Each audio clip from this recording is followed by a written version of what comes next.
कसं स्टॉप होता येईल हे शिवसाहेबांशी बोलून ते चर्चा करणारच आहे. साहेब पॉझिटिव्ह आहे. काय करता येईल शासनातर्फे प्राधिकरणाकडून ते मी कळकळीनं करेन असं मी आज ग्वाही देतो. तर माझी ॲज अ पर्सनल पण म्हणून माझी रिक्वेस्ट आहे ॲज अ हे म्हणून की त्यांनी उपोषण मागं घ्यावं आणि पुढं सगळ्या गोष्टी ज्या आहेत त्या हळूहळू मी त्यांच्याकडे कॉन्टॅक्टमध्ये राहीन आणि आपण करू शकतो असं मला वाटतं. तर मी त्यांना झोपडपट्टी पुनर्वसन प्राधिकरणामार्फत पुन्हा एकदा कळकळीची विनंती करतो की त्यांनी आपलं उपोषण मागं घ्यावं प्लीज कृपया.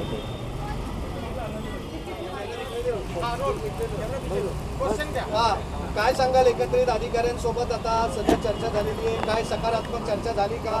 निर्णय तुमच्या बाजूने देण्यात आलेला आहे का? चर्चा काही सकारात्मक झाली नाही. त्यांचं म्हणणं होतं की तुमच्या मागण्या कुठल्या आहेत, पण माझ्या ज्या मागण्या होत्या या एसआरच्या आधी कार्यालयामध्ये याची सर्व पोचपावती आहे. त्याच्यावर त्यांनी 2दा नोटीस पण काढली, 3दा नोटीस काढली होती. त्यांनी आश्वासन दिलं आहे की आम्ही वरिष्ठांशी बोलू. गेल्या वेळेला पण आपण पत्रव्यवहार केल्यानंतरही आपल्याला आश्वासनच भेटलेलं होतं, पण आता ही आश्वासनावरती ते ठेवणार आहेत का नक्कीच तुमच्या बाजूनी न्याय देणार आहेत? विकासकाला 15 दिवसाचा टाईम दिला होता, त्यांनी नाही केलं. पुन्हा उपोषणाला बसल्यावर त्यांनी 1 महिन्याचा वेळ घेतला.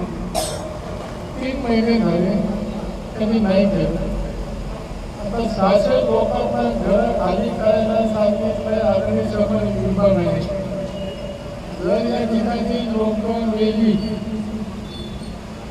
तर अग्निशमन विभाग म्हणेल की आम्ही त्यांना नोटीस लावली होती की ही बिल्डिंग धोकादायक आहे, बिल्डिंग खाली करायला नोटीस दिली होती. आणि जो कुठलाही व्यक्ती इथं मृत्युमुखी पडेल तर तो स्वतः जबाबदार असेल. म्हणजे सगळ्यांनी हात काढून घेतलेला आहे या गोष्टीमध्ये. सामाजिक विषयामध्ये जर मी बोलतोय, लोकांचा हिताचा प्रश्न आहे, लोकांच्या जीवाचा प्रश्न आहे. डॉक्टर बाबासाहेब आंबेडकरांनी आम्हाला घटनेमध्ये आमचा मूलभूत अधिकार आर्टिकल 21 मध्ये नमूद केला आहे. नंतर आमच्या मूलभूत हक्काचं जर हनन होत असेल सरकारी अधिकाऱ्यांकडून तर मग आम्हाला या भारताचं नागरिकत्व सोडायची वेळ आलेली आहे. कारण आम्ही जन्माला इथं राहतो, या सगळ्यांचा जन्म इथं झालाय. त्याला फक्त आम्ही आमच्या मूलभूत अधिकार मागतोय, बाकी घराने काही मागत नाही. हे त्यांनी आम्हाला पेपरावरती लिहून दिलेलं आहे. त्यामुळे त्यांनी निर्णय द्यावा आणि द्यावं.